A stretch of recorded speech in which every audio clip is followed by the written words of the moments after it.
Unexpected. All right. So, are we paying attention? Okay. It was, I was a Little League coach of the South Boston Little League. But little did I know, before I even started, there was 3 strikes against me. It was 1998, and I just moved back to Boston from Chicago. And I was living in the South End, and I thought I want to do something volunteer-like and want to do something fun. And so I looked around for things I could do, and I found this Little League, and I thought it would be great to be a coach. I played baseball with my dad as a kid. I was in Little League. I went to live in Chicago after college. I played softball. I managed my own team. So I thought it'd be perfect. Plus the fact I'm good with kids. I do research. My job is I do market research with kids, teens, and young adults. So that's what I had been doing for the previous 5 years, and that's what I do today. So I'm good with kids. So I thought this is a perfect situation. So I went into, my big thing is I wanted to make sure that I wanted to coach, but I'd never coached before. So I thought, okay, I'm just going to be an assistant coach. Because again, never coached before. And then also, I'm not really sure of all the rules. You know, like the infield fly rule. Who knows what the infield fly rule is? Anybody? We got 1. We got 2, 3, 4 of you. I don't. I still can't explain to this. We have maybe. Yeah, it's very confusing. So I wanted to be an assistant coach. So I went to the league and I sat down. And as soon as I got there for the first meeting, I realized that they didn't have enough coaches. And they needed like real full coaches, not assistant coaches. And I really didn't want to do that. But you know what? I stood up, I did it, I made it happen. I became a coach. And I was like, great, I can do this. This is gonna be fantastic. But this is where strike 1 comes into play. I sat down at this league in this first meeting and they started going over their rules. And they were not gonna do the Little League rules because that wasn't what they wanted. They wanted professional rules. So whereas a Little League might be 6 or 7 innings, they wanted 9 innings, right? Where a Little League would have the slaughter rule. So if a team was up by 12 runs after a full inning, the game would be over. No, they wanted a full 9 innings, no slaughter rule. You're going to play that whole game. If they had no mercy rule either. And the mercy rule is if after a certain point in time, if you're in the field for a long time and you can't get those 3 outs, they'll just switch it around so the kids can get a chance to bat. No, they did not want to do this. So these were very long games, especially when you have players that are 10 and 11 who have never played baseball before. So strike 2. A typical baseball team has maybe 12 or 15 players. I had 19. I had 19 players and none of them had ever played baseball before. I had 5 players who could throw the ball far enough to reach between the bases. And 2 of those 5 players could throw with any consistency to be pitcher or catcher. Only 2. And I had to switch them back and forth. So that means I had 14 players. I had to rotate for 3 positions in the outfield. And again, given the fact that these innings were very, very long, I had to figure out how I was going to make sure I got everybody into play. Because that was my rule. Everybody's going to be able to play the game. But the problem is, if you're in the field for an hour, and the game is going to go on for a long time, and the kids are sitting in the bench and they want to play, we got to rotate them in. But once you rotate them in, once they're rotating for someone else, they go out, they can't go back in the game. So they may never get a chance to bat. And they may never get a chance to bat anyway, because at the end of the day, these kids really couldn't play very well, obviously. And so what would happen is we'd play the game, and again, it was really long, and even though I had these infielders who could throw the ball far enough, they had very little consistency. They didn't really know how to play very well. So they would throw the ball, people would miss, it would go in the outfield, then it would take 3 or 4 throws to get into the infield. I mean, it took forever. And again, and that led to strike 3. Which is where when I first started, what they did is they would rotate, they would have the teams be based in neighborhoods, and my team was based in a South Boston neighborhood, which is kind of a poor community, and most of the parents were single-family homes, and I had these moms who would bring their kids out, and again, these kids had never played baseball before. And they wanted to, they were excited that I was there coaching, and they wanted their kids to play, and I wanted to get their kids to play, and they were excited, and it really worked out well for the first couple of games. And then they realized that their kids weren't playing it very much because, again, the situation I was in. And they got a little bit mad, and they got more and more mad. And soon it was like, excuse my language, like, you fucking get my fucking son, and they're shaking their heads, and they're doing the fingers. And I'm like, oh my God, I'm a volunteer, I'm doing the best I can, I'm trying to get these kids to play. And I had these players who, again, would get to the point where I had one mom in particular, she was kind of a leader. And she came up to me and she said, you fucking get my son in, and you have him play pitcher. Now, let me just explain how these kids are. So this kid in particular, and most of the kids were like this, when they were in the outfield, the ball would come flying to the outfield, and they'd be on the ground, playing with the grass with their glove on their head. And then when the ball came to them, they would run over and grab it, and they'd throw it, and it would go 3 feet, and they'd run over and pick it up and throw it again, and it would take like 4 or 5 throws to get into infield. So I couldn't possibly put them as pitcher because they can't get it to home plate because it would bounce 3 times.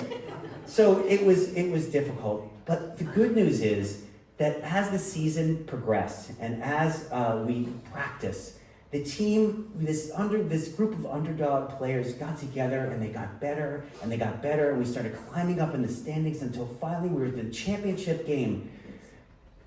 No, that's the theme of Bad News Bears. That's not what happened at all.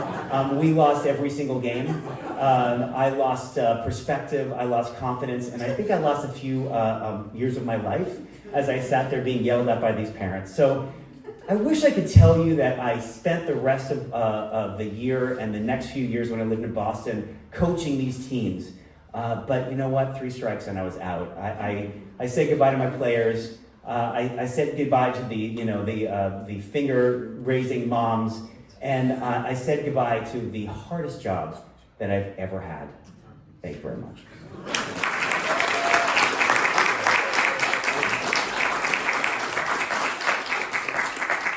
It's true. Okay, so again, what we're going to do now is we're going to have our next storyteller come up, and that is going to be Alex. Alex is going to, yes, she didn't think she was going to go second, but she is. She got a drink in hand. She's ready to go. Let's give it a big hand of applause for Alex. Should have asked Alex, and you would have known. All right. You got to put that on somewhere. Yeah, you do. Here we go. It's on the list.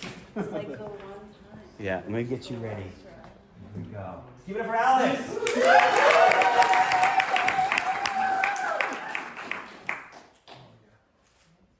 So I think we might all have a once in a lifetime experience where a friend does something so selfless and generous for you that you kind of owe them for the rest of your life.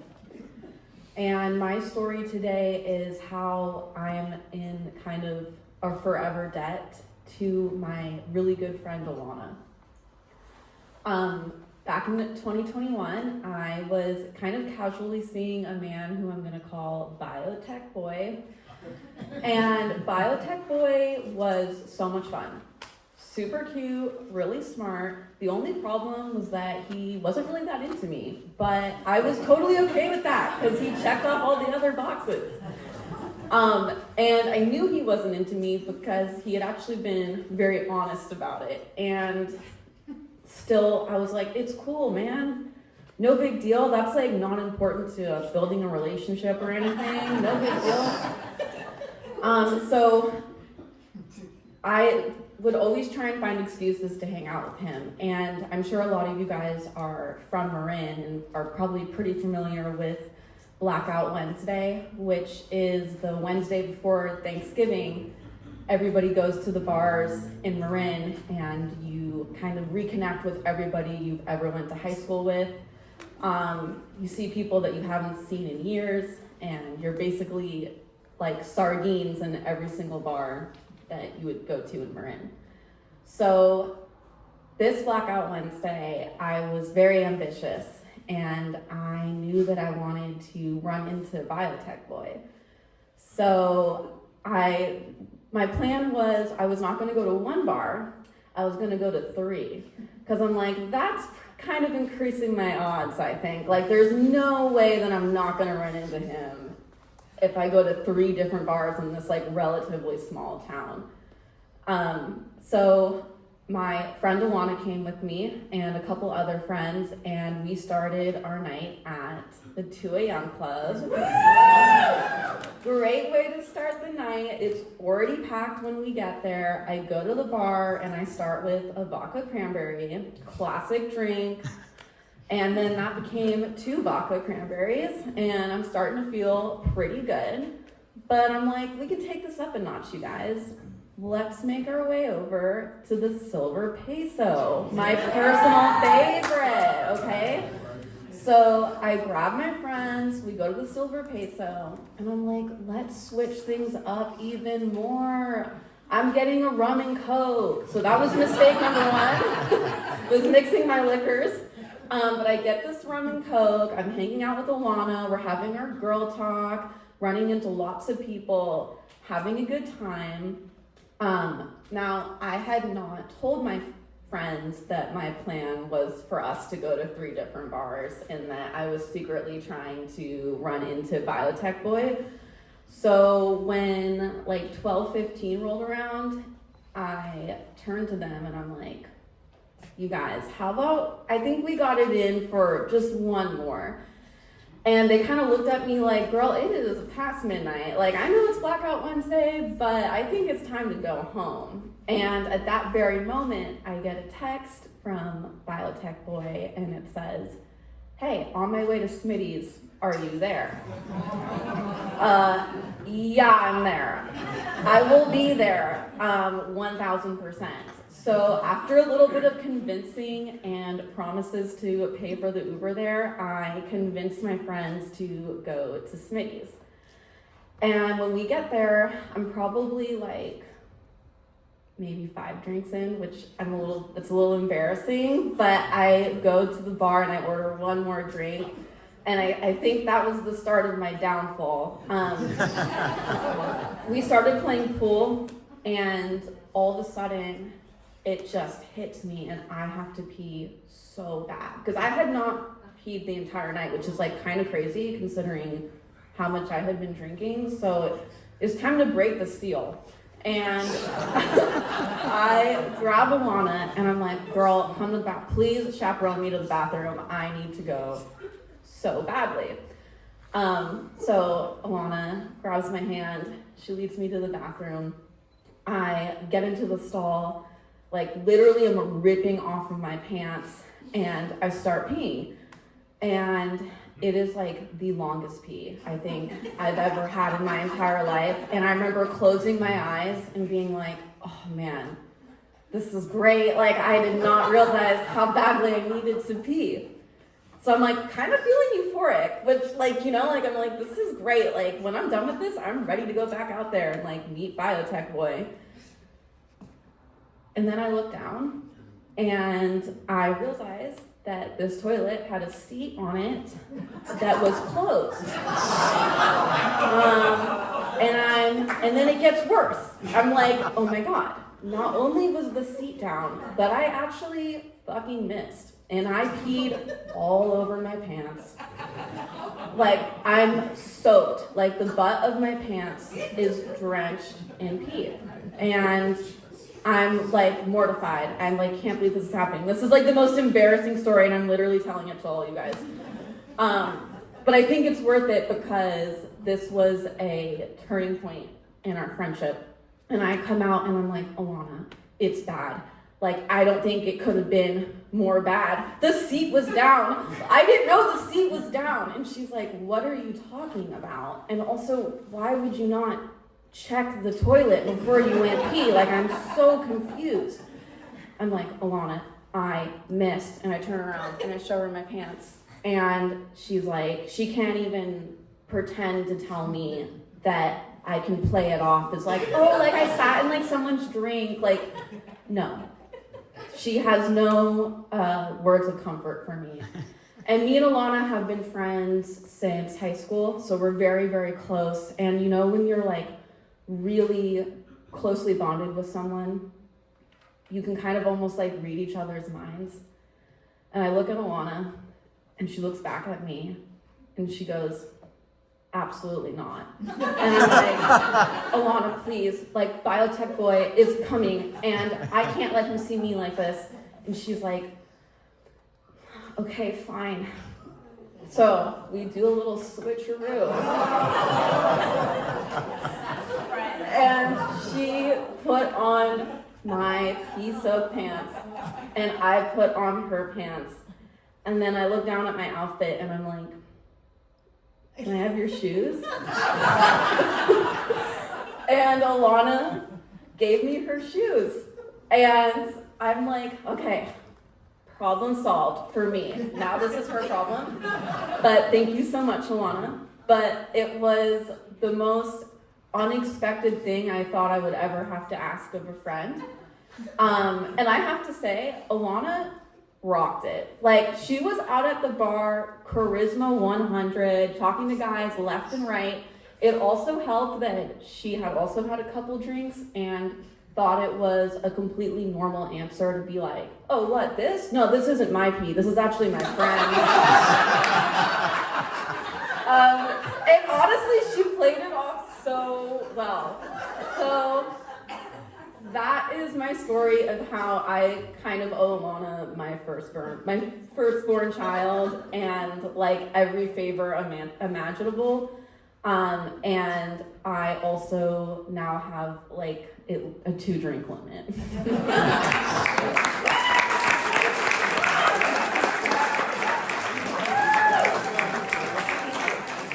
Where's Alana?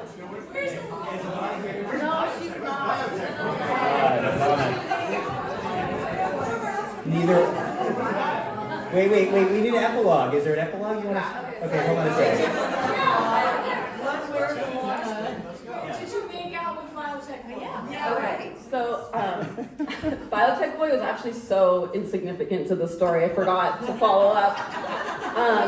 No, we actually got into a huge fight when he showed up, and did not make out, or we just kind of argued the whole night, and definitely a reminder to why your friends are better than casual men that are not into you. Where's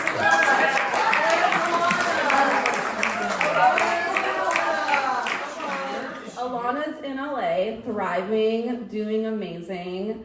Yeah. Did she get a UTI from? No. Give it up for Alex. There we go. That's fantastic.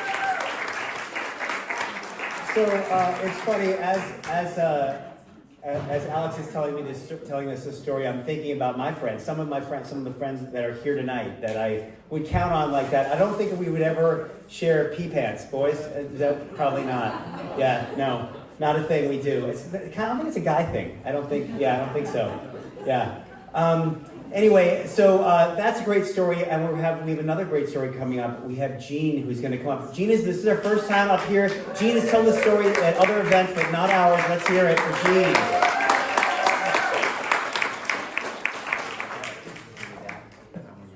Okay, I'm gonna just. You got it. Well, hello everyone, I'm Jean. I was married for about 30 years, and my husband, he just loved to argue. I am not a very big arguer, but I found myself saying, dude, I just wish you lived next door to me and we had a gate in our adjoining fences. Well, I am now divorced, and he's actually my neighbor. He lives 2 doors down from me, and I can see his backyard from my backyard. So I drive by his house several times a day, and I find myself laughing, being like, okay, Jean, sometimes, wishes do come true. Anyway, when he moved out of the house, our 3 kids stayed with me and the dog. And I know he was missing the kids, maybe me, who knows. But I would get these random texts several times a week that would say, Jean, I hear a dog barking outside. And I'd say, okay, Bob, me and the kids and the dog were in the house, but thanks for letting me know. Then I was also in charge of doing all the maintenance and the repair on both houses, and I just did it to keep the peace. So one day our pool man, Johnny, comes to me and he goes, Jean, you need a new pool cleaner.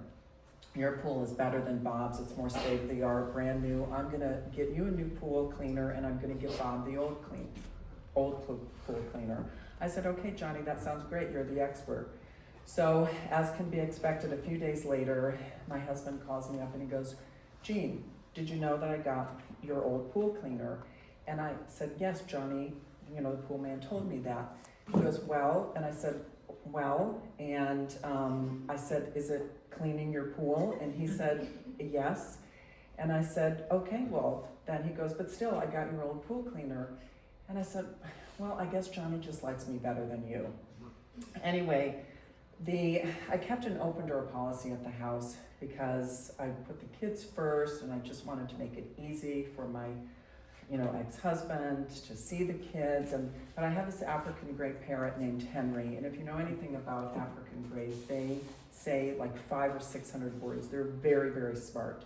My bird knows my kids' names, some of my pets' names. He calls the dog, and he sings, all of these things. So every time my ex-husband would come over, he'd come up to Henry's cage and he'd say, Bob's the best, Bob's the best, trying to teach this bird to say this. And I go, dude, Henry is my bird, he is not gonna say that, but if he ever says Bob's the best, you are gonna be the proud owner of an African gray. After all these years, Henry has never said Bob's the best because he knows Jean's the best. Anyway, living next door to my ex-husband is just funny, but it just presents a lot of ridiculous situations. A couple weeks ago, my house cleaner brings her 12-year-old son, Freddie, over. Freddie's running around the house, playing with my dog, playing in my yard, and he goes, Jean, are you famous? And I go, no, but my ex-husband kind of is. And he goes, oh, what did he do? And I said, oh, well, he wrote and directed these movies. And Freddie goes, his jaw dropped. And I was like, okay, I will have Bob come over and meet this kid because it will make his day. So I text Bob, and he's over in 5 minutes because he's my neighbor. And I get the gentleman settled in the living room. I go upstairs to do laundry. And as I'm coming back downstairs, I hear Freddie say, Bob, Jean is so nice. Why did you divorce her? And then I heard Bob say, yes, she is. I was the difficult, cranky, crabby one. So I was like, oh, thank you, Bob. Anyway, after I got my 3 kids launched, I thought, well, I'll start trying to write funny stories and maybe tell some funny stories and just see where life goes. I try to keep it fun and happy. So one of my daughters found out that I was doing this, and she called me up and she said, Mom, under no circumstances are you allowed to say anything about me except that you gave birth to me. So I said, okay, I understood. Then my other daughter, she texts. She doesn't call, she likes to text a lot. She goes, Mom, I was thinking, you can say some things about me, but I want you to pay me each time you say something. So I was like, okay, I can do that. And then my son, he goes, he says nothing because he knows that me telling my stories, they often involve him because of all the pain and suffering he put me through during his teenage years. He knows that this is part of his payback. I was basically a single mother for a long time, and he would come home and he goes, Mom, I was driving the Sequoia in China Camp. And if you know China Camp, they're like cliffside roads. And he goes, I was supervising the drone, and Luke was with me, and he's only 14 and never drove a car, doesn't have a license, but I needed him to drive the Sequoia while I supervised the drone. I'd be like, dude, I am not insured for that. And he's like, it's fine. I go, no, it is not fine. I go, your cerebral cortex is here. It needs to be here, so come on. And so then he'd start coming home and say, Mom, I think my cerebral cortex grew 1/4 of an inch. Listen to this decision that I made. I was like, I don't know. Okay, we're still, kind of out there. And, as the teenage years go, all of you mothers know, we never get sleep. I slept awake. This kid never got home before 5 in the morning. And I say, dude, I'm getting a wrinkle in the middle of my forehead. Please, get your effing ass home before, 5 a.m. so I can sleep. So he's a great kid now, he's got a job and everything, but when he went to college, the first day he left, my youngest daughter was at home, and it's 8:30 at night. She goes, Mom, should we just go to bed? And I go, yes, let's just go to bed right now. So I went to bed at 8:30 every night for about 4 months, and he'd FaceTime me and he goes, Mom, you look so good. I can barely see that wrinkle in your forehead. And I was like, well, yeah, thanks, kid. I'm sleeping now. My ex-husband found out that I was doing some stories, and he called me up, which was to be expected, And he goes, Gene, I've listened to a couple of your stories and I've got some notes for you. And I said, okay, because you're a great writer and you've won many awards, hit me up with them. But remember, in the divorce, I did retain my First Amendment rights. This was a big thing, actually. But anyway, so in addition to that, I decided that I would start dating again. So I got on a bunch of websites, and I actually met like 140 men last year. I'm a type A plus overachiever, and I made, my user profile name was Genie in a Bottle. And it actually helped me weed out a lot of the men. You can imagine most of them asked for, me to grant certain wishes. Anyway, for all of those people, I only granted wishes to like 3 men, so, no judgment here. But I'm finally dating like a very nice man, solid, integrity, and I don't know where we're going with this, but we're enjoying each other's company, and now I'm just waiting for my ex-husband to call me up and say, Gene, who is he? I've got some notes. Gene.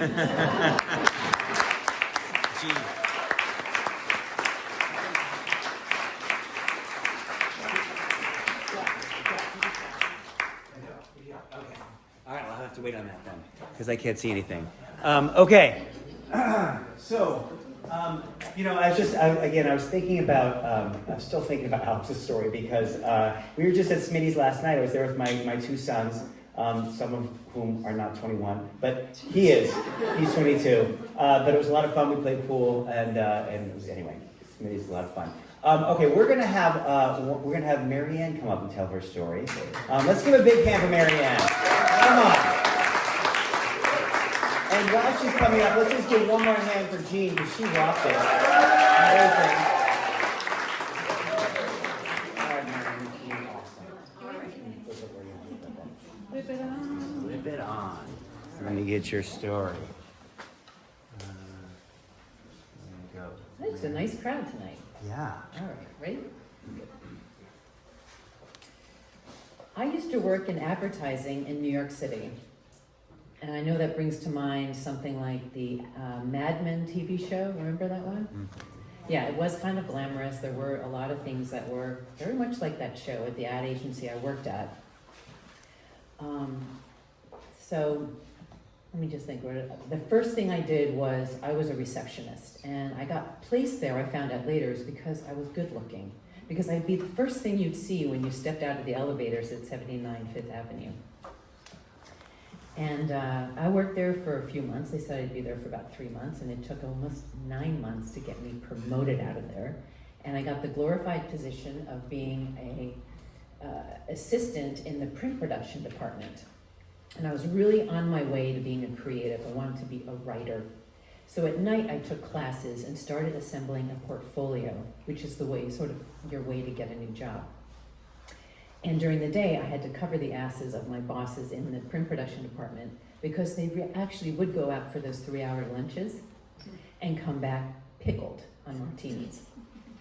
But as long as the work got done, and got done well, it was okay. That's how advertising worked.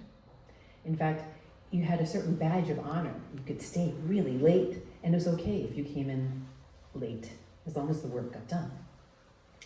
And in these ad agencies, it was filled with lots of young people, and it was a sort of a social hub. A lot of our friends came from there. I met my husband there. And it seemed really fun, but there was also this other side where it was very competitive and kind of political.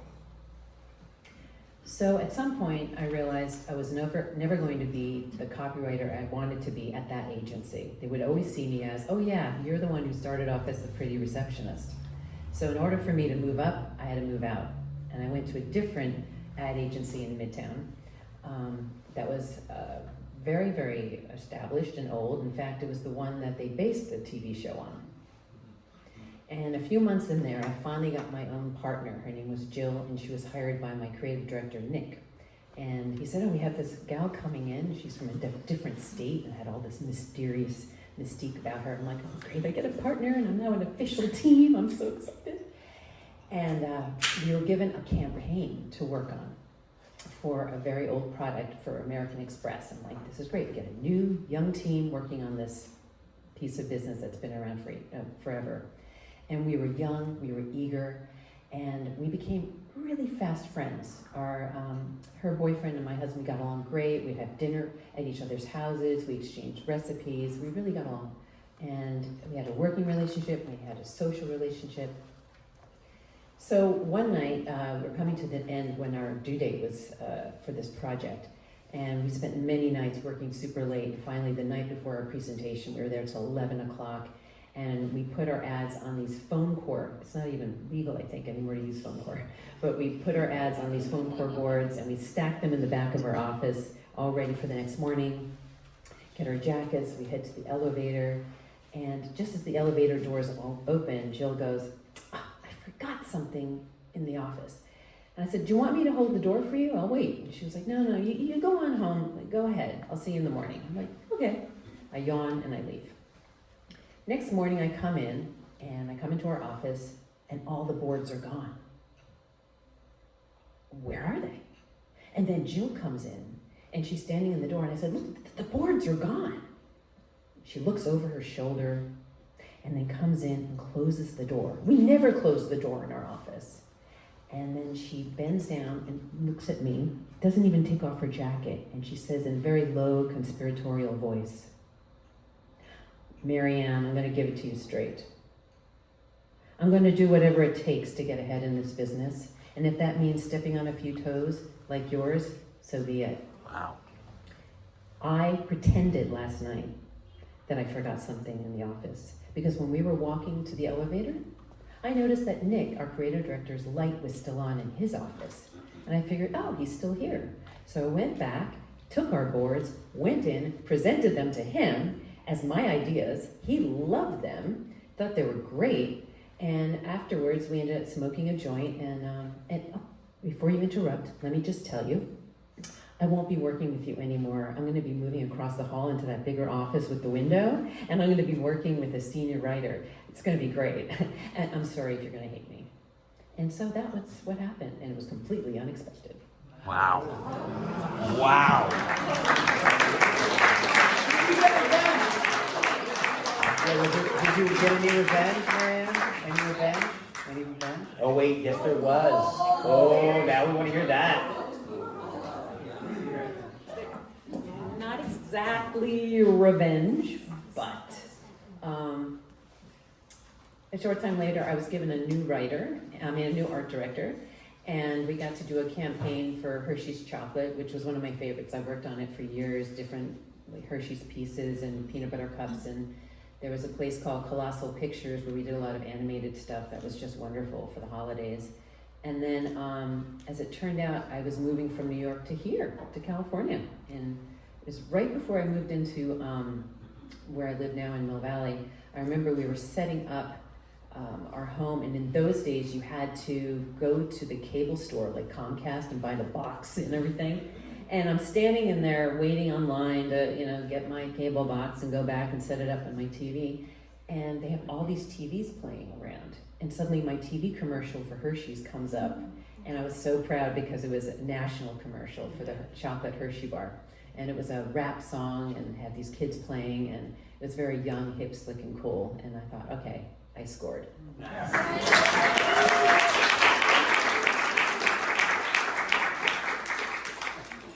Marianne!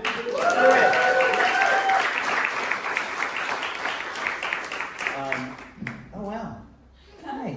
My daughter Isa, everybody. Big hand for Isa! Okay, so that was a great story. I worked in advertising as well, but I escaped there early on. So congratulations. That's it's a great business. Okay, we have one more storyteller before we take our break, and that is my friend Scott. Scott's going to come up.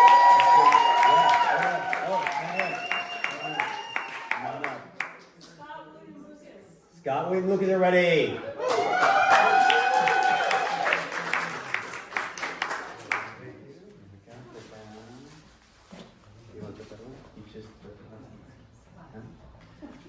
You get your words up here, Scott. Okay. Wait, hold on, I gotta find you. There we go. There it is. I'm ready. All right, it's Scott. It's Scott. Wait, hold on a sec, Scott. Wait. Thank you. Wendell. My story starts in 1984. And this is a coincidence because my nickname in 1984 was Biotech Man. I'm not kidding. Anyway, so 1984, I was dying to go to Europe, just dying to go to Europe. And I wanted to be a backpacker. And I know has anybody seen the movie Summer Lovers? Nobody? Has Raise your anybody hand. seen it? Just- My wife Kathy has seen it. Yeah. If you haven't seen it, you got Cody. You have to see it. Anyway, just watch the trailer for it. It's amazing. Back in it was like Citizen Kane to me. So anyway, no one's seen it except my wife. Anyway, 1984, I go to Europe. The plan was to go for 2 months, and I saved all my money and just was ready to go. It was late July. So I go to Amsterdam, that's my first stop. I had actually never been out of the country. And I go to Amsterdam, spent about 5 days there, and it was amazing. A lot of stuff happened, and then I went to Paris. So we took the train to Paris, or I took the train to Paris, and I met these people on the train, like you do when you're traveling around. And we just walked around Paris, went over everywhere, saw the sights. And then after about 4 days, this one couple, I think they were from Australia, they said, hey, we're gonna go to Nice, do you wanna come with me? I said, sure, I've never been to Nice. And they said, it's a great jumping off point for Spain and Italy and all these places. I say, sure. So we go to the Gare de Lyon, which is the station that takes you down south. And we get there early, because it's the summer, to get the tickets, and we get our tickets, and I put my backpack, we all put our backpacks in these lockers downstairs in the train station. And then we go, we're there early, so we go across the street and have a beer, we're like an hour and a half early. Then about 20 minutes before we are ready to go, or before the train is gonna leave, we get up and say, okay, we gotta get over there. But we hear these police sirens, woo, woo, woo. One comes by in front of the train station, two. After about 5 minutes, there's like 15 of them. It's like 15. So, and they're cordoning off the streets. And I go, what are we going to do? So we go back there, and we find out that they're closing. They're evacuating the whole downstairs area where we put our backpacks. I had my camera, all my money, all my American Express traveler's checks, all my passport, everything. We all had our stuff. And I go to this guy, and they're closing the gate. And I was like, what's going on? And he's like, boom, boom, boom. And I don't speak a lot of French, but I think it was a bomb. So what are we going to do? And we said, well, we still have our tickets. We can't get on the train, but they're going to stop the train. So we go and talk to this guy, this French guy, and I'm not one of those people who think the French people are rude. I've never really had a problem. But this guy was the worst. He was so dismissive. He said, the train's going no matter what to Nice. Doesn't make it's going, you're going to lose your money, whatever. He was extremely rude. So we go, what are we going to do? We've got our stuff down there, and these people I was with, and he said, look behind you. And there was an elevator. And he said, well, take the elevator down. And I go, okay. Not smart, but we said, okay, we'll take the elevator down. We take the elevator down, the door opens, that whole area that had hundreds of people is completely empty. And I'm like, this is where our bags are. What are we going to do? And he goes, run! He runs one way, I run another way, and I'm fumbling around to try to get my key to get into the locker, and he's somewhere, and I hear the girl who's back at the elevator, and she says, hurry, hurry! But the problem with that is the cops outside could hear us now. They were behind the gate, and then they were yelling, and we're still in this area that we shouldn't be. And they're trying to get the gate open, I can tell, and I'm fumbling around with my key. I get my backpack, I run as fast as I can back to the elevator. I get in, 3 seconds later, the other guy shows up, elevator closes. okay, we got our stuff. In about 5 minutes, we're gonna make the train. We go up the elevator, door opens, and maybe 7 French policemen are there. And the first thing that went through my head was, wow, this is gonna be quite a phone call to my parents. Like, I've been gone for 10 days, and I've got to explain that I'm a terrorist and I'm gonna blow up something. So anyway, so the police are standing there, and I'm like, what's gonna happen? One guy had a machine gun. Not pointed at me, but he had a machine gun. And the most odd thing happened. They told us to get out, and we walked right past them. And they got in the elevator. And the door closed, and just the 3 of us were standing there. And I go, what? This makes no sense. But we can still make the train. But we looked at it and said, we're not going to make the train. But we ran anyway. We found the what do they call the log? The train station, what do they call it? The platform. So I'm running down the platform. The train is still there, but no one's around except for one guy.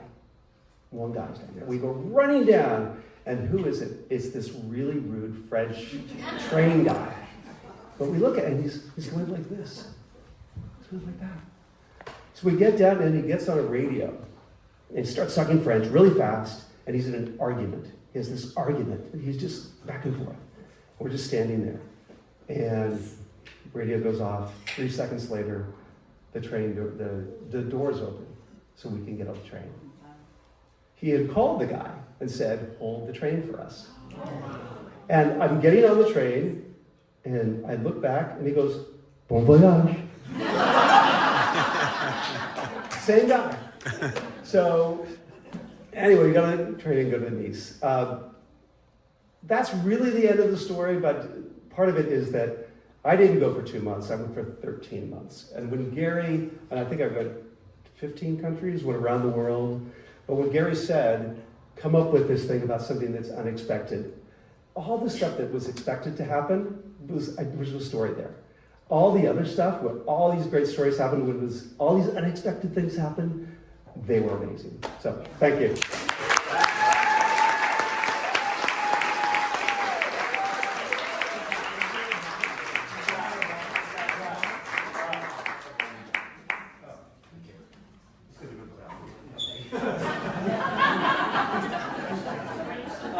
Scott Lucas, everybody. Scott William Lucas.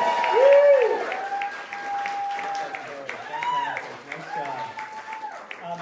I'm going to let you go 1 second, but it just reminded me of a situation that we had. It was very similar. We were actually at the Nice airport. We were with Cody and Kyle. I don't think he was born yet. And Justine will be, that's my wife, she will be telling me when I'm telling the story wrong. But anyway, we were in there, and we were at the desk, and we're going on a flight, and we had checked our bags. We're getting there. We're getting our tickets, and we get to the gate or to the thing to get our tickets. And all of a sudden, the French person who's doing the things behind the counter has an argument with someone, and then looks at us, grabs their papers, and leaves. And we're standing there like, what's hello? And then no one is there. And then we're wandering around, and some other people said, I think there might be a bomb.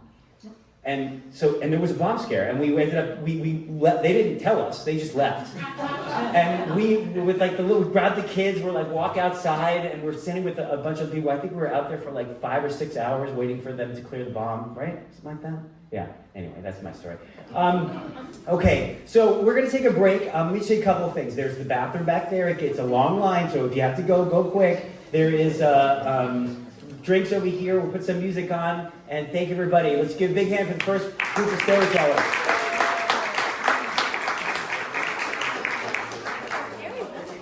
Yeah, good stories. Oh, okay. Take it away, Cody. Hi, everyone.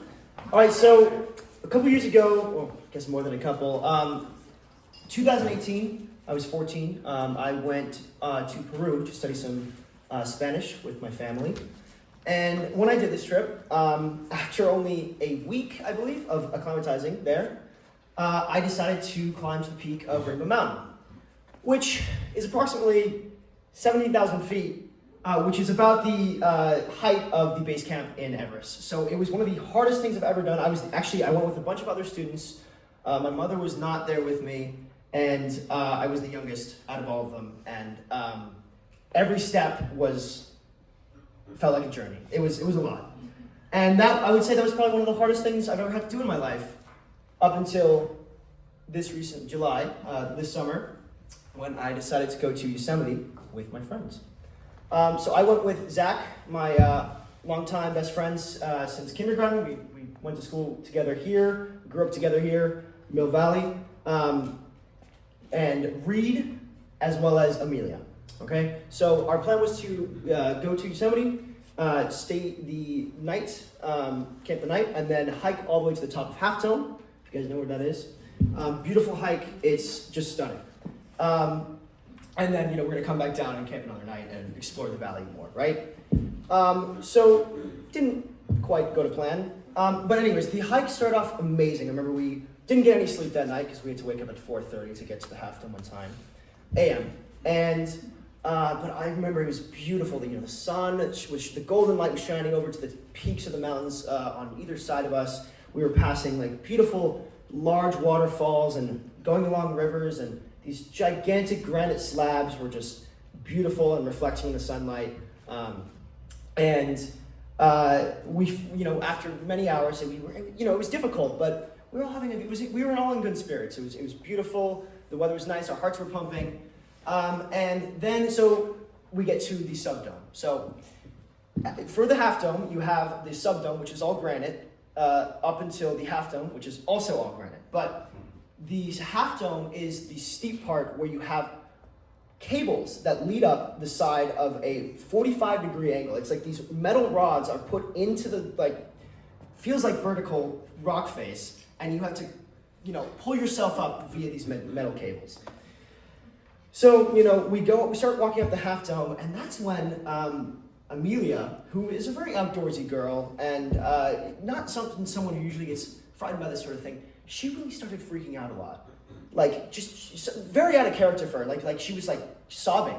She was like, I don't know, I don't feel safe. I feel like, looking back, it felt like as if she knew something was gonna happen.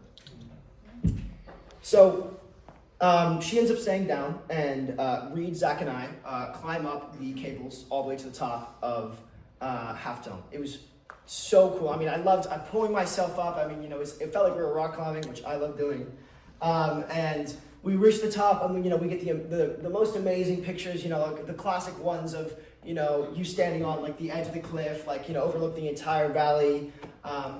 We were having such a good time up there, talking to some of the other people that were up there with us. I remember we were actually playing "Lovely Day" by Bill Withers on the speaker, which ended up being pretty ironic considering the following events. So we were standing up there, and at first it was blue skies, it was beautiful, and then things started to change pretty quickly. Some dark clouds started coming in, the wind started picking up, and then I recalled two things. First, we had checked the weather that day, and it said there was a possibility of light rain, so we were not prepared for anything a little bit more intense. And the next thing I remembered is what the ranger said to me, which was, whatever you do, under no circumstances, you should go on the cables in a thunderstorm or in rain. Because first of all, when the rock is wet and you're at 45-degree angle, that's like ice and you're falling down. And if the lightning hits the cables, you're fried. So it's not really a great place to be in a thunderstorm. And that's when I look up and I feel the first drop of rain on my nose. So I say to my friends, okay, maybe we should start considering going down now. We're still in relatively good spirits. And we start walking down, and I remember we were halfway down this near vertical cliff, and all of a sudden we hear this gigantic lightning strike, maybe 6 miles away, maybe closer. And that's when it turns from being, oh, maybe we should, get down, to we need to get the fuck out of here right now.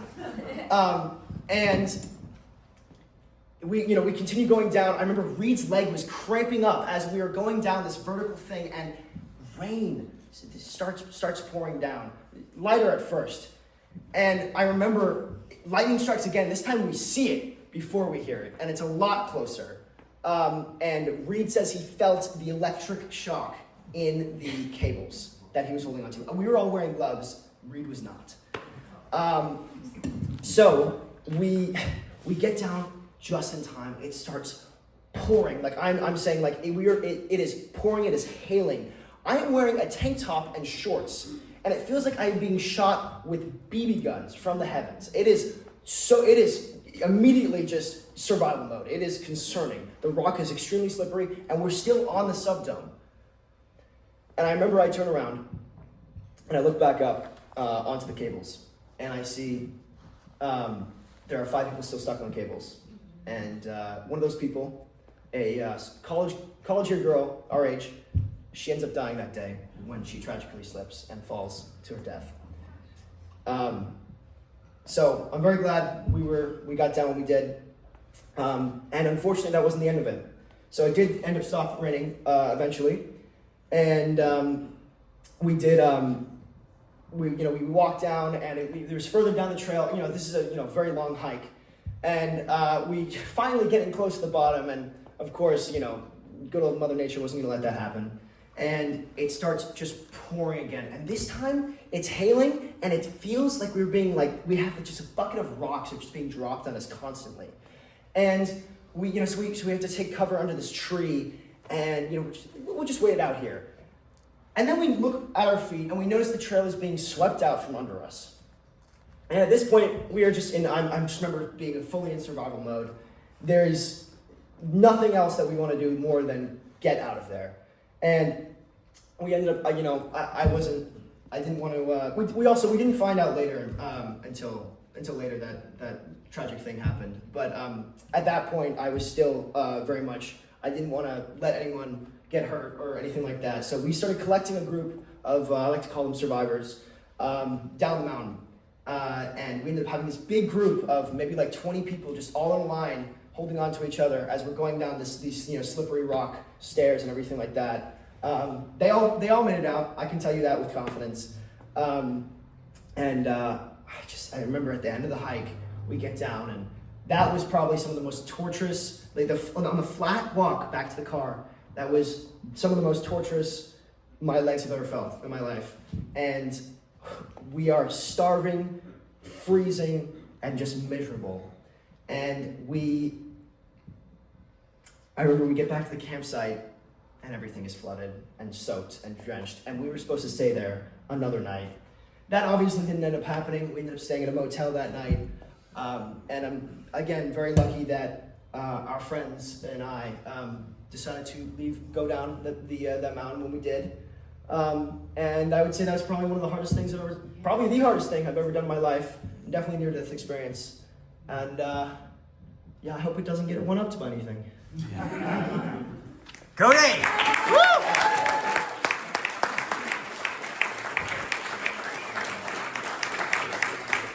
That's my boy. That's my oldest right there. That's Cody. Cody Rudman. Great story. Wow. It's always great to hear this as a parent, like later. You hear the story and you're like, oh, okay. So he's told me a few of those stories where he's like, yeah, I did this thing and then we almost died. And yeah, anyway, he's here tonight. Although he does want to get a motorcycle, and who's against that? Let's just, okay, look around. Okay, nobody wants you to get a motorcycle. Bad idea. Okay, anyway. All right, so we're going to have our next storyteller come up here. Who is it again? I can't remember. I think it's Diane. Yes, it is. No, it's Mimi. It's Mimi. It's Mimi, everybody. So I told you before that Mimi wasn't going to have any words, and she actually did send me words, and she did, and pictures, and I forgot. Oh, wait, let me show Cody's pictures real quick. I forgot to do that with Scott, too. I'm sorry. I forgot to show the pictures. These are the pictures. I try to just... I'll mention the lights just so you can see. Yeah. You can see that. Hold on, I'll just do this real quick. You can see this. That's the hail on the ground over there in the far right. And then those things that are falling from the sky, those are big hail, and they're on the half dome, and that's the thing going down, just for perspective. Oh, that's perfectly flat. Yeah. It was. Okay. Back to you, Mimi. Oh, nice. Here we go. Back to Mimi. Here we go. Mimi. hard to follow near-death hail and cable experience, but this was unexpected for me. I had expected India to be unexpected. I think most people that hear of stories from India, they're like, just don't try and do stuff. Don't expect anything. Everything is going to be upside down. The moment you get there, it's going to be weird. And I'd grown up with my dad telling me a ton of stories. He would just sit there giggling about life in India, that the sign on the side of a bank would say, bank opens at 10 a.m. on Monday, right? And the only people at the bank at 10 a.m. on Monday were all of the tourists waiting to use the bank. And he would be like, oh, it was so funny growing up, all these people thinking the bank would be open. And I was like, what am I gonna get into when I get over there? But it had been on my list, right? It had been up there. I'd been wanting to go to India for 10 years. So when the opportunity came up in 2016 for me to head in that direction, I wasn't gonna pass it up. This is the first time I'm meeting any of my Indian relatives, any of them, right? So I was, I don't even know, 35 or something, and I was pumped. I was like, I'm gonna meet everybody, all of my dad's sisters, my aunts, all the cousins. We were gonna be there for Baipoda and Diwali, and I was like, I'm so happy. So it was the same week that Trump was elected the first time in 2016, when my sister, who was traveling with me, and I were coming back down from Rishikesh, heading back south toward Varanasi, when our tour guide, the guide and the driver, started talking really loudly and started pointing at the radio, of course, which was all in Hindi. And so me and my sister were kind of like, maybe they like this song, maybe it's something good. Who knows, right? Up to this point, we had put aside all expectations. We had booked a tour to the Taj Mahal. They didn't take us to the Taj Mahal. I mean, we had put aside all ideas, right? So people are yelling loud and pointing at things. We're like, yeah, typical Tuesday here. Let's just yell and point. And, but it started getting a little bit more serious. Like they started getting like worried face, right? Which is never the face that you want to see people that are driving your car around make. And so then the tour guide looks over and he's like, hey, listen, we gotta pull over. Like we gotta stop at a cafe. Okay. He said it's in English? He said it in English, yeah. He was, oh, nice. Mid-story, I love Yeah, this. it's good. It's still a pickup. So we pull over in this cafe and there's one TV, in the cafe, and everyone is standing up and the subtitles are reading the bottom of the screen. President Modi has decided to get rid of currency in India. 2 days after Trump was elected, he decided, I am sick and tired of black market money flooding our Indian streets. From now on, essentially, the $20 bill and the $10 bill, gone. We don't believe in them anymore. Well, that's crazy. There's, 1 billion people that live in India, so everyone is like, what does that mean? I have that in my hand. Is it not money? Everyone is trying to figure out what the hell is going on. And at first, I was like, it's not that big of a deal for us. We'll figure it out. Until I realized, ding, there was like that 3-second delay. All of the money that had been coming out of ATM are essentially those $20 bills, right? So all of the cash that I had was now no longer money. They put into place where they said, well, no, essentially, I'm talking about it in U.S. currency, so it can make sense. Essentially, the 5s and the 1s, still good. The 100s, still good. But you can't use 20s and 10s anymore. They're not real. They're fake money now. So now you have 1 billion people that are like, well, what are we supposed to do? We need money. And they're like, oh, okay, we've got it. We got this figured out. Go to the bank and we'll give you $100 bill. And then the next person will come in and have to prove, what you can get. You'll get a $100 bill. That was their solution, right? We bought it. I got in line. I waited 4 hours. I got my $100 bill and I was like, yes, real money, right? Until I realized you can't get anything with it because there's no 20 and 10s, right? Unless you're buying something that's $100, you don't actually have any money, right? So it was mania, right? Every bank had lines wrapped down the blocks. Everyone is just in a panic because it's a community that still functions a lot in just currency as opposed to credit cards, right? So my sister was taking off and heading back to the States, but I was going to start traveling with my Aunt Corby. Now, I had never met this woman until 2 weeks prior, right? So I didn't really know her that well. She arrives and she's like, listen, I got a plan. Like, we got to just go to the bank. And I was like, no, like, I did that. Right? We're like, same. Like, I've been to the bank, they give you a $100 bill, and then they tell you to leave, and then you can't do anything. I have a $100 bill. And she's like, no. Just stick with me. We're gonna figure it out. We're gonna get you lots of money. We're gonna do this. So we go into a bank, and we're sitting there, and Corby is like talking, and the bank teller is like making these like gestures, and she's like making gestures like this, and I'm sitting there and smiling, and just kind of like watching the two of them have this really like heated kind of debate in Bengali. And then all of a sudden, the bank teller kind of stands up. And he makes this face at my aunt like this. And then starts walking out away from the table and out of the bank. And Corby leans over and whispers in my ear, make it look like you didn't get money. And I was like, we didn't get money. We didn't get money. I don't know what's going on. She's like, just follow me. So I follow my aunt, and we now are out of the bank. We've left the front of the bank. The bank teller is walking us 2 stores down, where there is this essentially like garage door, right? He's looking around really suspiciously. He lowers to the ground. He unlocks this lock and raises the door to about this height. And he was like, get in there. Like nothing about this feels like something that's gonna end well, right? But my Aunt Carby was like, this is classic India. Like this is like, good. She was already under. She was in there. It's pitch dark. It's a weird room.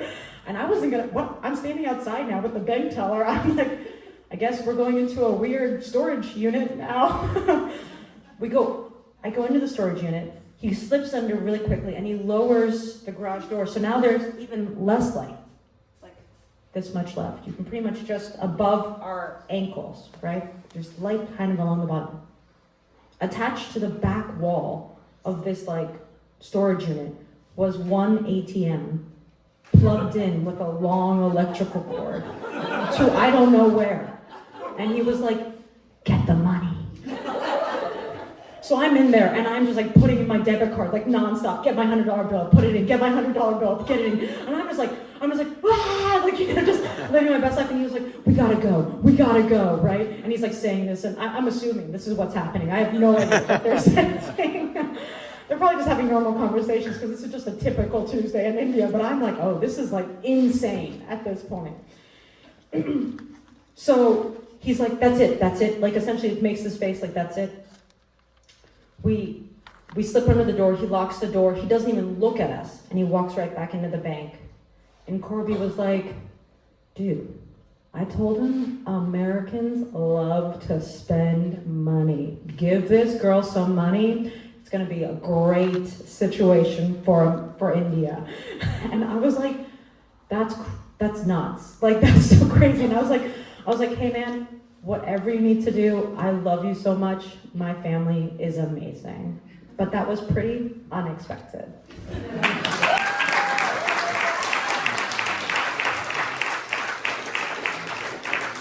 Mimi, everybody, quick one from Mimi. There we go. Mimi actually had words, she had pictures, but I didn't put them up. There we go. Fantastic, Mimi. Thank you. No words necessary for Mimi because she's special. Okay, so one more. I'm just going to go into this real quick. This one thing I thought this was funny. Was this you? It says that when I was 21, that was you? That was okay. When I was 21, I dated a 32-year-old man. I was embarrassed that I lived with my mom still. I made my mom pretend to be my landlord, and and it turns out that he lived with his mom too. So, which reminds me of something that happened to me. I was looking for office space in Boston, and I brought my mother with me, and we're looking around, and this woman goes, who is this person with you? And I said, that's my friend. She goes, is that your mother? Like, yes, it is. Anyway, okay, so we're gonna, one more hand for Mimi, here we go. And now we're gonna bring up one of our favorite storytellers here. We've got Diane is coming up to tell us her story. Big Diane, yes.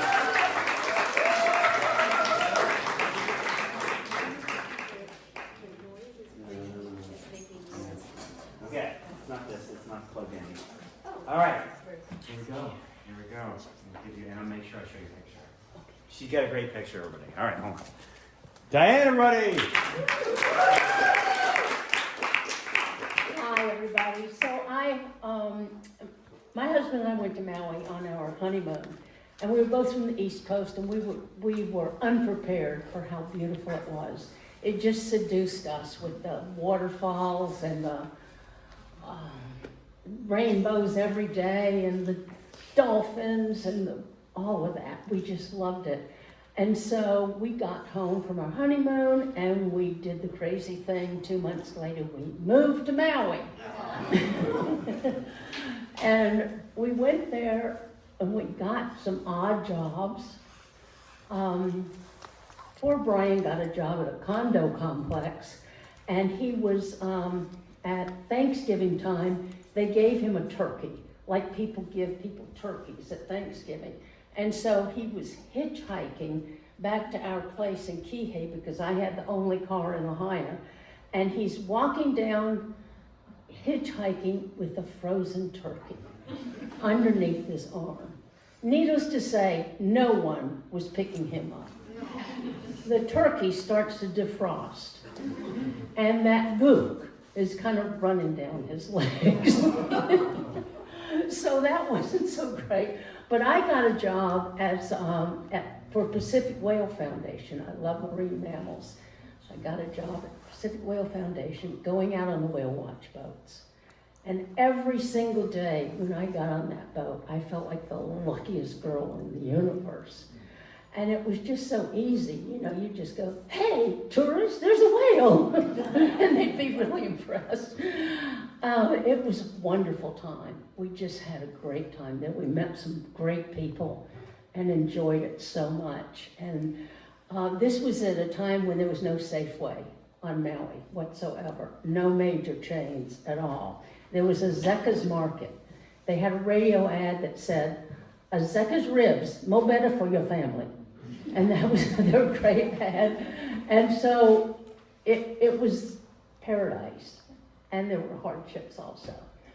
But later on, we lived there for a year, and then we came back. And we were coming up on my 70th birthday. And I had real problem with birthdays with round numbers that high. It was freaking me out. You know, when you're the 20s, that's nice, you know. Oh, good, I'm 20. 30 is like, 40 is like, not so bad. 50 is, oh, hell. 60 is, holy shit. I look as old as my grandmother when she was really, really old. And then 70, it's like, oh my God. So we got to Maui, and there we were, and Brian was sleeping late, and I walked into the bathroom, I looked in the mirror, and I thought, yikes. What happened to your face? Gravity was taking over, and I was feeling old that day. And then K-Fuck Radio started playing. K-Fuck Radio says, it's all over, girl. There's nothing left to learn. There's no more creative ideas out there. It's all over. It's downhill from here. And Brian woke up and he found me in that state, that moral morass of self-pity. And he said, oh, come on. It's not that bad. We're going to go to Hana. Now, I don't know if any of y'all have taken the road to Hana. Has anybody taken the road to Hana? Yeah. And you wonder why you did, don't you? Yeah. It's something you have to do, but then you start out and you think, why did I do this? It's 3-hour drive on the wet side of the island, the rainy side, the windward side, and it's 3 hours. The ocean's over here, the jungle's over here. It's gorgeous, but it's 3 hours. No coffee shops, no restaurants, no nothing until you get to Hana, which has 1 store and 1 restaurant. But anyway, it was so beautiful we went. It has 600 bridges, about 50 waterfalls. It's so lush, tropical, and beautiful. And I kind of forgot my self-pity and all of that and just felt good being in the car with my love. And we were going along and we came to this place where you could get out and walk in the jungle. And so we did that and it was just magical. You have like the rainforest with the vines and the sun is filtering through. It's just beautiful. And all of the plants over there are like on Miracle Grow, Jurassic Park type Miracle Grow plants. And like something that would be a well-behaved house plant here is like a huge over there. And so I saw this plant that had these leaves, these great big leaves, and I thought, oh my God, that's just magical. I just think I'm gonna pick one of those leaves, you know? And so I got one of the leaves, and then we drove on a while, and we stopped at a deserted beach, as you will, and nobody there. Just paradise, the ocean, the palm trees, the sand, it was gorgeous. And I don't know what came over me. Some kind of wildness came up in me, and I just dropped my drawers. And then I just dropped the rest of my clothes. And this is not me, I'm kind of modest, but I don't know, it just felt like it was the right thing to do. You know, in Maui, they do spray Valium in the air so that you have to relax. And so I was very relaxed. And so there I was on that beach, just butt naked, kind of frolicking. I felt like I was so young. I felt renewed.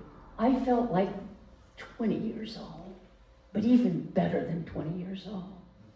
It was magical. And then I remembered that leaf, and I grabbed the leaf, and I held it up like this.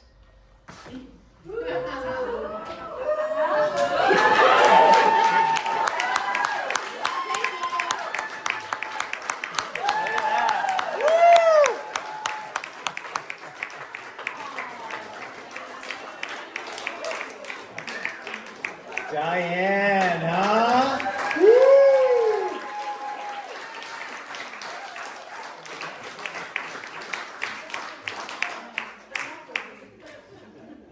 Oh my God, that's great. That's a great picture. Woo! All right, wow. One more for Diane because that was so great. All right, we have one more story for tonight. And this is another great story of our storyteller for us. This is Falk. She's going to come up and tell her story. Falk, I'm going to move that picture so it's not... Okay, here we go. What's it? That is a big leap. Give it up for Falk. Last story tonight. Come on now.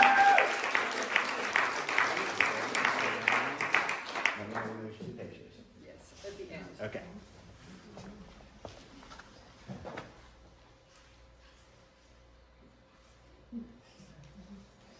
There we go. Perfect.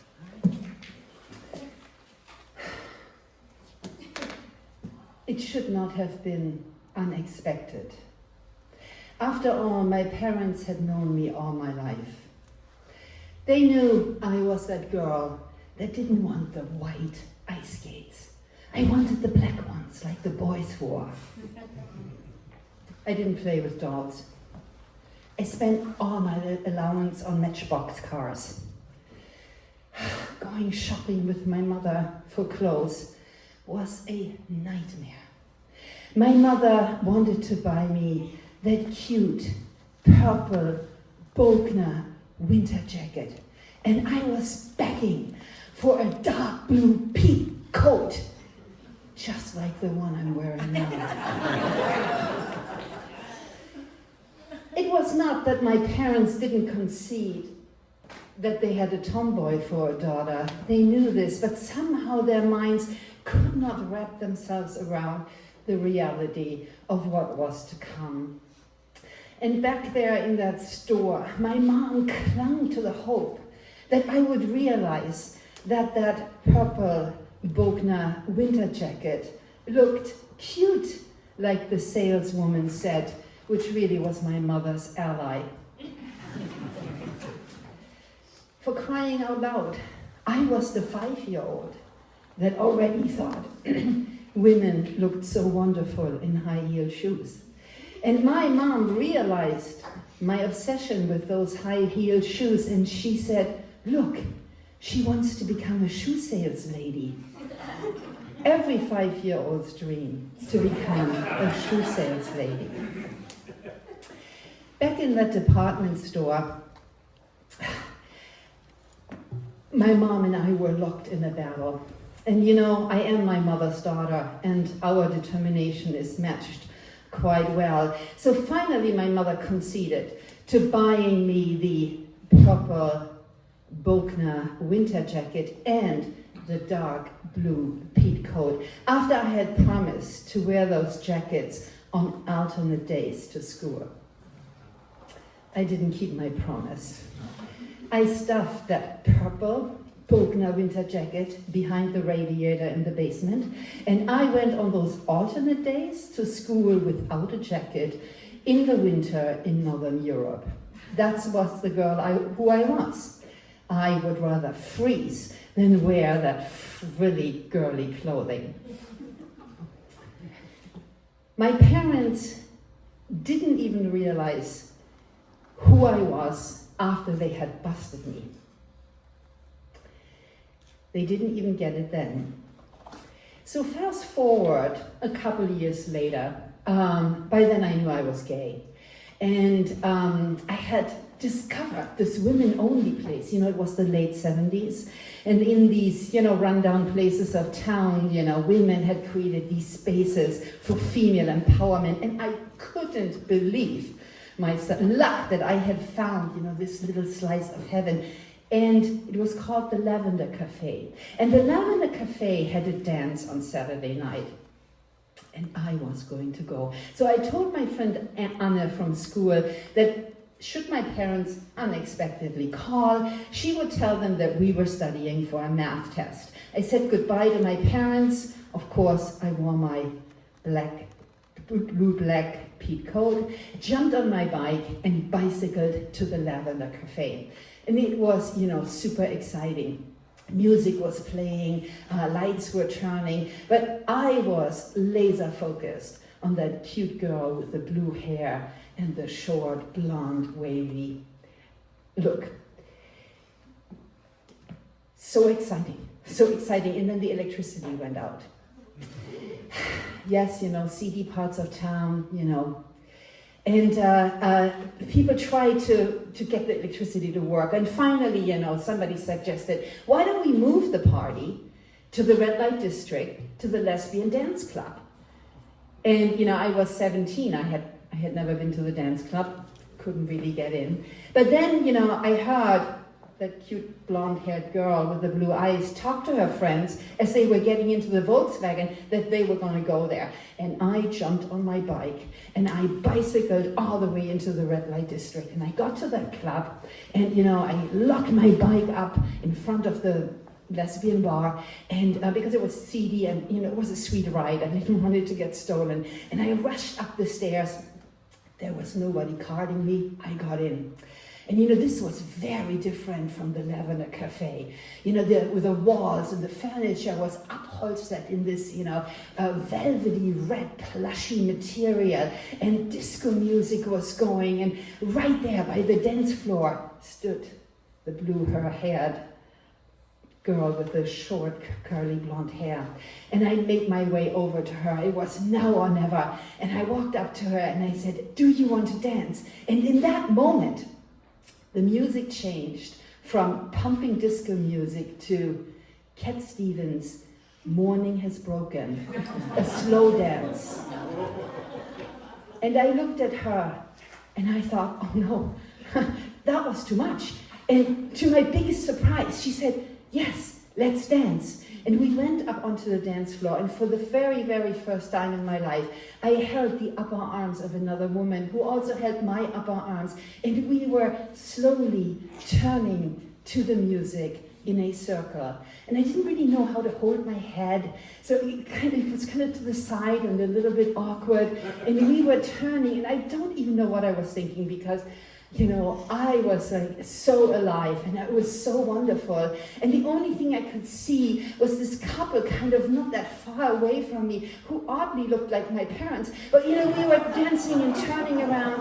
And as we completed the turn and the couple came again into view, I realized they were my parents. My parents, unbeknownst to me, had driven by the lesbian club as I was locking my bike. And that was the moment where my mother said to my father, "Carl, stop the car, we are going in." So they followed me up to the dance club, and then, went onto the dance floor and danced next to me. By this time, my mother is glaring at me, and my father looks just bewildered and out of place. And I pretended not to see them, and I looked at my dance partner's face, eyes wide, completely panicked. And she, obviously was concerned. She thought I was having a stroke. It was one of the most awkward moments of my life. And finally, and I thank my mother forever for this, my mother grabbed my arm and she said, "You are coming home." And she turned to my dance partner and said, "This is my daughter." And I cannot tell you where the words that came out of my mouth came from. Maybe from the great lesbian in the sky, I do not know. But I tapped into this energy and I said to my mother, "Yes, but first I'm going to finish this dance." And my parents got off the dance floor and they watched me slow dancing with this woman, and never, ever did they expect me to wear that purple Bogner winter jacket again. Thank you so much.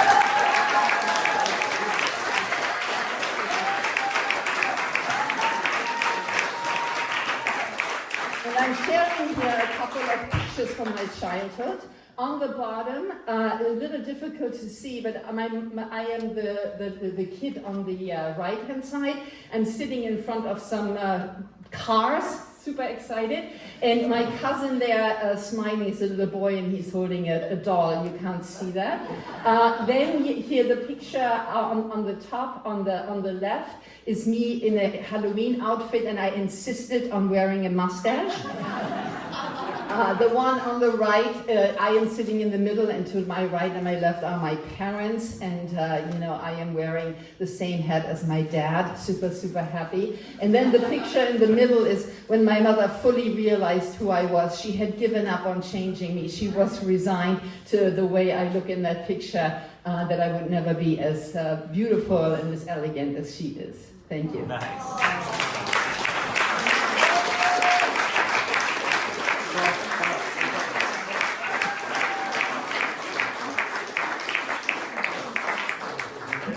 I guess she's keeping the microphone. All right, it's all good. Hey, everybody, that's it. That was our number 10 fly. We had 10 flies so far.